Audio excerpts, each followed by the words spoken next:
I'm Stella Schaffer with Community Radio KMUZ and CCTV. We're at North Salem High School where the Preparedness Fair is going on today.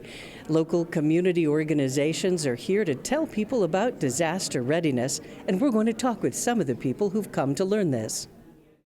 Where are you from? What's your name? Salem, it's Brian, and my wife Heidi. Okay.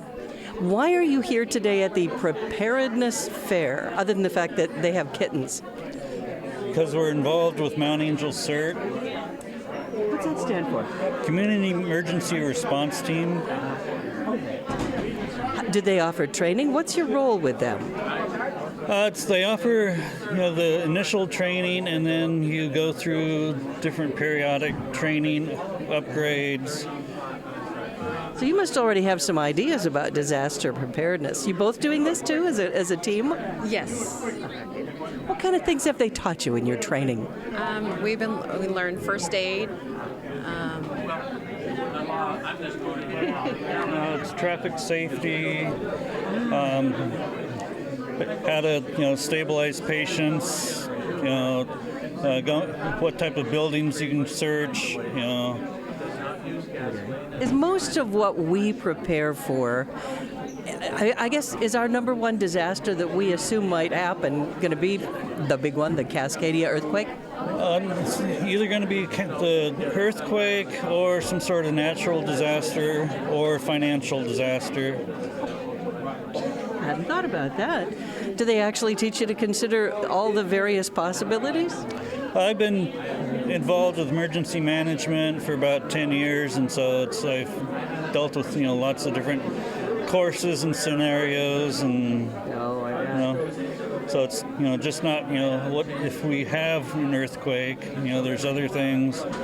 Think about the forest fires that we have every year in the state. That's a good point. Tell me what brought you here today to North Salem High School.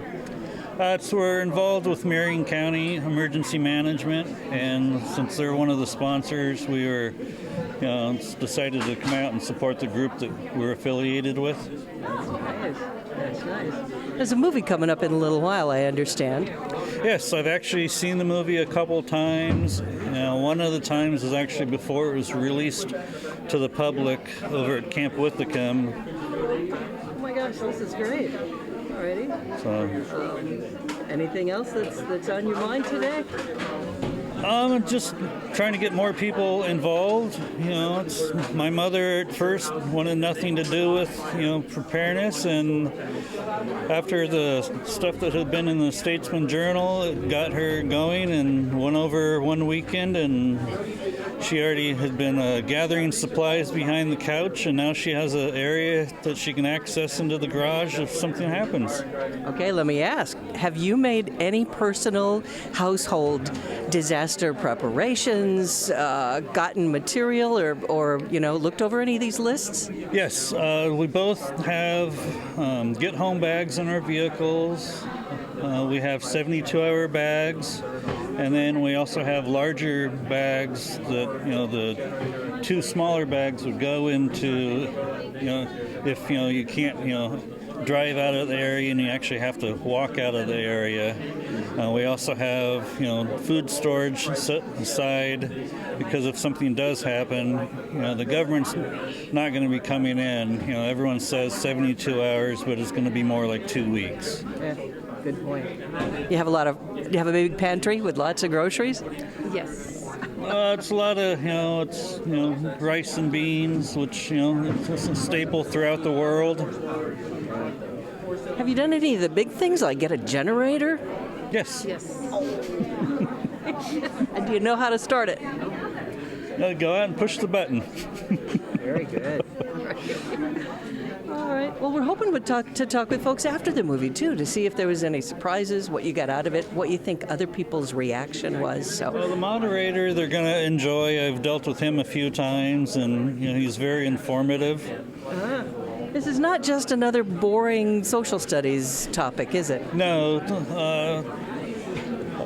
I saw the movie, and then when it was aired on PBS, I had my wife watch it, and it's very informative. It doesn't matter how many times you've seen it, you'll always gather something else from it every time. Is it scary when you sit down and think about how bad things could be if something happened? I mean, does this make you worry? No, because if you worried and you panic, you'd never come out of your home. And this is just to show you, you need to be prepared. You need to carry, an extra, bag in your car, extra shoes that you can, wear. If you work in an office and you wear skirts or slacks, you need to have a change of clothes in case you have to walk home. Good shoes. Figure if you live in Silverton and you work in Salem, that's 15 miles. You're not going to make it in a couple hours. Fascinating stuff. How can folks get local training with a group like yours, or what's available? The best thing would actually just be getting involved with a local CERT team. If you're with Manning, or if you're with Salem, Roger Stevenson with the City of Salem. He's actually the coordinator that puts them all on. There's usually no cost at all for any of the training. Excellent. I suppose local communities, counties, things like that also must have a program. Yes.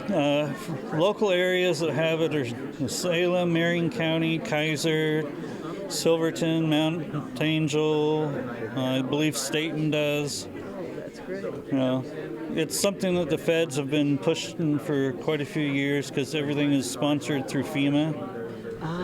And local folks have taken this up and are teaching each other, right? Yes, because a lot of the training that you actually get is online and it doesn't cost you anything. Of course. So anybody can look this stuff up. They don't necessarily have to travel a long distance to find a program or at least get the basic info. Basically go on to the FEMA website and you can take the classes there. And another great thing that people have access to is YouTube. Of course. That's wonderful. Thanks for talking with us today. Appreciate it. Take care. Enjoy. Fran, you work with the Red Cross. What is the Red Cross's part, in the Mid-Willamette Valley in disaster preparedness? The Red Cross is helping to get everyone prepared for disasters, from kids that are in kindergarten. We have programs for 3rd, 4th, and 5th graders, so we go into the school and we talk about being prepared, because they have to be prepared too. And then we have all kinds of presentations we do about how to be prepared. And we have the list from the Statesman Journal that goes week by week, which is an excellent list. And we do all kinds of preparedness. That's neat. I know for the grown-ups you do the training. Red Cross training is famous. Right. CPR and being whole response teams and things. How do you focus on kids who are they're not going to be the rescuers, but how can you prepare them? We prepare them to not be scared. And that's the whole thing. You cannot be scared if you're prepared. So we use the puppets with the kindergarten, 1st and 2nd graders, and it's just how to be prepared. And then with the 3rd, 4th, and 5th graders, we have a pillowcase project that's sponsored with Disney. And we go in and they get a pillowcase. And this came out of Hurricane Katrina, where the college kids would grab their pillowcase and go to the shelter. We now have pillowcases for the kids, and in this kit, they will put their comfort items, like if they have a favorite, animal, and they can put the water, they can put their addresses and that type of thing. And it's they get a pillowcase and they get a book, and their whole thing is to go home and to share this information and to share it with their family and to have them get prepared also. So you teach the kids, and the kids teach someone else. Yes. And they really get it, don't they? Right. The kids get it. They love it. They're so interested in it. And then they go home and they tell their friends, and they tell their grown-ups. And if something scary does happen, they have the knowledge that they're prepared. Yes. What a great idea. Yeah, it's perfect. It's a wonderful program. So where does the dog come in? The dog is Disaster Dog. I mean, come on, And he talks to the kids, the young kids, about being prepared. I bet they love it. They love it. And we have Ready Rabbit, and we also have a cat. So, hey, Get it all made there. This is wonderful. I love the dog. Thanks for talking with us. Thank Thanks, you. Dougie. What's your name? My name's Bridget. Good. Okay. You are a worker, volunteer, or work worker? I'm a volunteer. So the City of Salem has a volunteer program through the fire department, Community Emergency Response Team. It's a national, I think it's international. And so I just volunteer for events like this. I hear more all the time about CERT. They must be establishing local chapters and getting more people informed as to what it does. So what is CERT's part in disaster preparedness? Basically, we know that if the Cascadia earthquake, for example, happens, that the city, the state is going to be completely overwhelmed from an emergency personnel standpoint. So the questions came about how do we prepare the community and how do we put ourselves in a better position than depending on this overwhelmed system. So don't count on government to come rescue you. Community neighbors can help? Yes. Yes. And hopefully you can help your family and yourself too. It's about knowing how long it might take for help to come. How can you teach people all this stuff they're going to need to know? Slowly. So I think it's really easy. We're kind of creatures of deniability, right? So we just want to say this isn't going to happen, and we want to say it's overwhelming and just back off. I have the most luck when I just approach it at a slow pace. So this week when you go to the grocery store, buy one thing that you might need in your big grocery trip, and just you're better off than you were yesterday. And next month, are you better off than you were a month ago? And slowly try to get what's on a list. You've got a lot of lists. You have some wonderful handouts here. So examples. There's a lot of this information online, probably an overwhelming amount. I'd suggest just find one list and slowly start going through. Find what you already have in your house. And it's in manageable pieces. This walks you through it week by week. Yes. And it also, we tell parents with kids, send them on a scavenger hunt. See how much of this you already have. Because most likely you've already got, some duct tape. You've already got a highlighter, a pencil, some of the small things you need. You've got some Band-Aids, you've got some food that's probably not going to go bad next week. So just starting small and then seeing what you think is a priority that you don't have. Setting that up. Are there actual classes in how to get involved in this program and become a CERT participant? Yes, there are. Ideally, each community, I think, strives for about 10% of the population to be certified. Excellent. If we can get that many people, the thought is that that 10% can help the neighbors figure out what they need and help everybody in the community. I think we have about 8% now, so we need a lot more people. This is a sign-up list, and basically the city will email everybody on this list and let them know what classes are coming. The classes are free. It comes with a fairly thick workbook with information about search and rescue, fire suppression, some triage with first aid. And you go through the class 20 hours to get your certification. Oh, that's all. It's worth it. It's really fun. You get to take a fire extinguisher and actually put a fire out, and you have pretend victims that you get to go rescue, and you figure out how to put them on a stretcher and carry them out with a group. You learn about teamwork, communications. This is big stuff. Is there a cost for this training? No, It's free. it's free. Excellent. It's free. It's through the city. Pretty much every community has their own, so you just go onto your city's website and figure out who's running it in your community. So we've looked at Lynn County today, and Benton County has a different one, and Kaiser has their own. Oh, boy. So yeah, it's just wherever you are, you look on your site and get signed up. They have contact information. Wonderful. Yeah. Cool. Thanks It's very for talking fun. with us today. We Yes, appreciate it. of course. Tell me what your name is. Paula Fordham. What's your title? I'm on the board of directors with the Willamette Humane Society All righty. in Salem. All right. Have you lived in Salem all your life? That's a trick question. No, 14 years, I think. 14 years, yeah. Originally from England. Oh, that's So, wonderful. Yeah. And Willamette Humane Society, you work with the animals. Absolutely. Cats and dogs. Right. Today we're at a preparedness fair, which is basically aimed at educating people what to do if there's a terrible, terrible disaster. I assume adopt a pet is not the goal of your presentation today, but what is the role of the Humane Society? So the role of the Humane Society here today is specifically to get people to be thinking about including their pets in their emergency preparedness plan. I had a lady here this morning, 2 children, husband. They all live in the same house with a dog. Until they saw this presentation set up here and heard me talking, she actually hadn't thought about having any preparation for her dog. Even though at home she has buckets and they have supplies and they have everything included for the humans in the house. They do. So And- they've done some thinking about disaster preparedness for the people. For the people. So we want people to make sure they include their pets. If we have a horrible disaster, people are going to be nervous, they're going to be scared, they're going to be worried about their animals. Those animals in return are going to help hopefully calm the people down and maybe bring some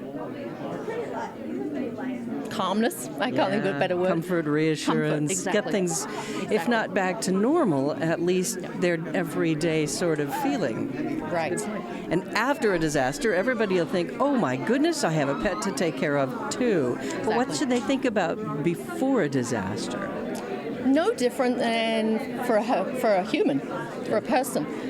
You want to have some kind of container which carries the supplies. In this case, we have this one set up specifically for cats, which is why we have the kittens.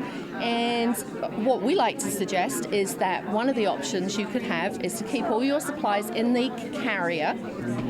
Typically a cat, when they see you coming with a carrier, they're going to run and hide because they think they're going to the vets. So because you really want to make life simple and safe for everybody, if you have a simple pillowcase just hanging on the handle of the carrier, you could pick the cat up by the scruff of the neck and you could just plant them into the pillowcase, and then you've got them safely inside, and you can get them to somewhere safe. Obviously, you're going to want to have something around this probably to tie it and be very careful, but that way you've got cat in one hand, you've got all the supplies in the other hand, and having everything in one place, just like all of your human preparedness items, is so important. Anything besides pet food that you need to have on hand as an emergency supply?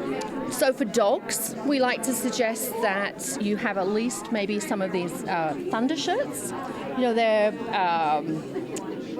like a comfort blanket almost, which tightens with Velcro. So they give dogs a lot of comfort in thunderstorms. But having something like this for an emergency situation where you don't know how they're going to react. And then another really important thing to have is a muzzle. Because if they're afraid or injured, they might bite out of anxiety. Absolutely. The calmest dogs, you just don't know how they're going to behave. So this keeps the dog safe, keeps you safe, and at least until you've got to an environment where you can all relax for a minute, this hopefully will help relieve that anxiety. And of course, there's always herbal medications that you can get from any pet supply stores, which will have that calming effect as well. Good point. Familiar things, a place to put the animal if it needs Exactly. an emergency home like we do. Exactly.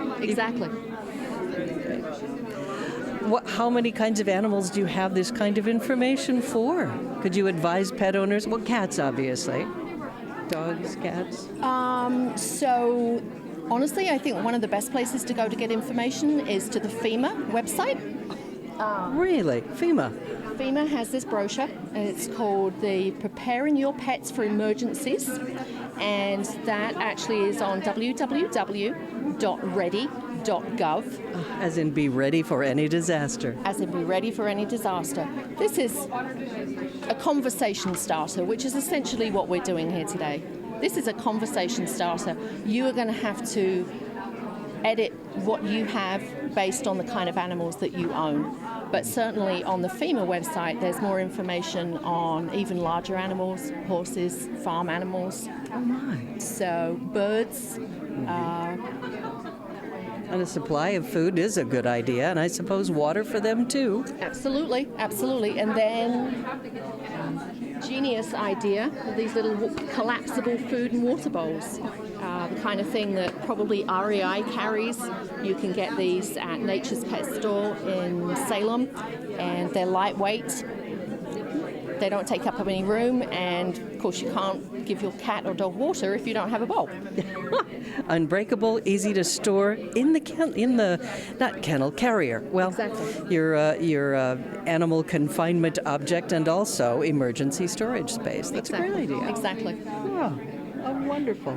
Can people look at the Willamette Humane Society website to find more information? Not yet, but I hope that's something we can get organized pretty soon. The FEMA reference is good. FEMA reference is great, absolutely. And the ASPCA, I believe, also has similar. Again, we're really not focusing on any one specific way to do something. We just want to have the conversation start so that people put these ideas into motion based on, do you have a rabbit? Do you have an iguana? Do you have horses, cattle? To get those conversations started, what might I need in my circumstance? I love that. Exactly, exactly. Because we all know if your cat goes missing for a day, you panic. Oh, yeah. You put notices up everywhere. If your dog runs off one day, you're on Facebook. Yes. You're posting Yes, lost you and are. found. We can't do that in this kind of scenario. Yeah. So one other thing that I don't have a sample of here, but having a copy of your veterinarian records, contact information, and then also immunization records. Oh, that's a good idea. So that, you would maybe put that on a laminated card that you could tuck away in here as well. And then if all of your records are destroyed, then at least you've got that with your animal. Because you won't be able to get it from the vet. Exactly. I suppose rather than Fluffy on a name tag, you should also put some information on the pet, if possible. Exactly. Yes. Yes. Microchips obviously would be ideal. But of course, with the systems potentially being down, there's no way that we're going to be able to have those microchips read immediately, but maybe a little bit further down the road. You could at least have a name, a phone number, something like that. Exactly. Have you even heard of cards that people can carry, or a tag on car keys, which we've all got a tag on our car keys now, saying, if I wake up in a hospital, I'm a pet owner. Yes. Yes. Refer other rescuers, first responders, neighbors, friends, to let them know that there may be a pet in a home somewhere. Exactly, exactly. The reason I got involved in this in the first place was because I took the CERT training with Roger Stevenson through the City of Salem. And one of the things that we were learning about as CERT members was going house to house, looking for neighbors who are potentially trapped, hurt, need help. So one of those tasks is to go through the homes, and when you come out, you're going to mark the outside of the home as to whether or not there are any people in there that need help from the emergency services. So same idea with the cats and the dogs. Have some kind of identification on the front door, maybe the glass panel next to the front door that shows I have 4 cats or I have 2 dogs. And then when people go door to door, at least that's something they're going to be aware of, that there may be a dog in the house. So obviously to be cautious, but also to be on the lookout for them too. Yeah. It strikes me this would be good in many different kinds of disaster. Absolutely. We talk a lot about earthquakes, but in a house fire, it's good to know if there might be Yes. something to look for else in the house or at any other time, or when someone is taken ill far from home. Yes, exactly. Cool. Exactly. Thanks for your help educating Thank people. you. Thank you. No, this has been awesome. It's been very well received. We've had a lot of people stop by and Really? people who thought they were prepared at least picked up a couple of tips talking to us here today. Oh, I bet. So the pillowcase with the cat being a good one. That's a wonderful one. And then on that note too, also make sure that you have a spare leash with your dog carrier. Don't assume you're going to know exactly where the dog's regular leash is. Put the leash with the dog carrier, because then you know everything's in one place and you just grab and you go. That's great. Thanks for talking with us. You're welcome. Thank you. Thank you. What brought you here today? Why'd you decide to come down? Well, the reason why is we know Cheryl that is with the Statesman Journal, and she advertised this, and so we decided that we wanted to come down, and I want to be prepared. I'm a canner, and I can everything from cheese to eggs to milk, everything. So, but I'm not prepared on the other things, so this just gives me a good idea of what I can get prepared for. Oh my goodness. Yes. Have you lived here all your lives in this part of the country? No. We are from Seattle originally, the Seattle area. And Mom just moved here from California. From Fairfield, California is where I'm from. How nice. Well, how do you like it here so far? It's too cold. Yeah. Well, tell me something. You know, California, everybody thinks there's an earthquake there every day. Have you ever had any kind of experience like that? The only earthquake that I was in was up in Seattle. Oh, really? And that's been years and years ago. Okay. And I hope I'm never in another one. Oh, I hear you there. There was some stuff that I had never thought of in this movie, like the bicycles. Did you see anything that kind of surprised you that you had not heard about before or thought about? Not really. I gathered a bunch of information. I'm going to go home and digest it. But, you know, like the water purifier they have here and the Red Cross and all the things, and the kids, how to be prepared for the children is wonderful. And even the pets. You know, nobody thinks about the pets. That's true. You know, they think about getting out and getting to rescue, but they don't think about that aspect. Well, that's a good point, too. All right, anything else? Was this worth coming for today? Yes, yes. I was hoping that we could watch the movie on scenarios, but we can't stick around for that. It's every 2 hours, so. Oh, gosh. Oh, wow. Well, thanks for coming down. Thanks for talking with us. Thank you very much. Have a great day. Yes, I do.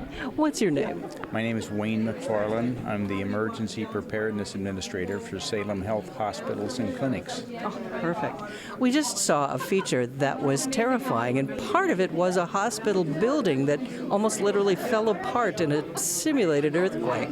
So the question came up as we were talking, is our Salem hospital safe? Well, our Salem Hospital is a very safe place. We have several different inpatient buildings, as you know, and I can tell you our newest building, Building A, our patient care tower, built in 2009, that was built to an earthquake standard to not only sustain a major quake, but to be able to continue to provide patient care after a major quake. I can also tell you we have more historic structures on campus. What is the oldest part of the hospital?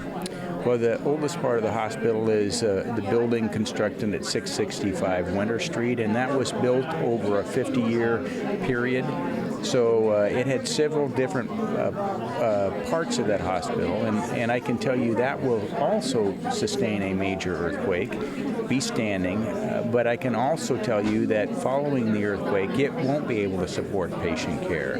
So, and that's primarily because the plumbing, the electrical infrastructure weren't constructed to sustain a major earthquake, say the subduction zone earthquake off the coast. That was built at a time when it was built to what we thought were the challenges. But so the challenge for us is to have a plan, and so we have a plan and how, if that earthquake were to happen today, we'd be moving patients from that building to the newer buildings that will sustain patient care following a major event. Mm-hmm. How about utilities like power? Does the hospital have a generator system? the hospital has an incredibly robust emergency generation system. We're in partnership with PGE, where they put us out on one but two PGE power grids. So if one fails, it automatically switches to the next. But that's not good enough for patient care, because even if PGE runs out of power, we still have to provide patient care. So we've got a 3-story structure on the east end of campus that holds 3 generators, 2 1 million watt generators and 1 4 million watt generators. Either one of those generators can keep us in power for days. And we have a large 67,000 gallon diesel tank to support that. So as long as we can get diesel deliveries following that 4 or 5 day period, we can run indefinitely. Oh man. Do you go all the way out to other infrastructure? I'm thinking transportation. Will staff be able to get to work? Will they be able to bring you patients?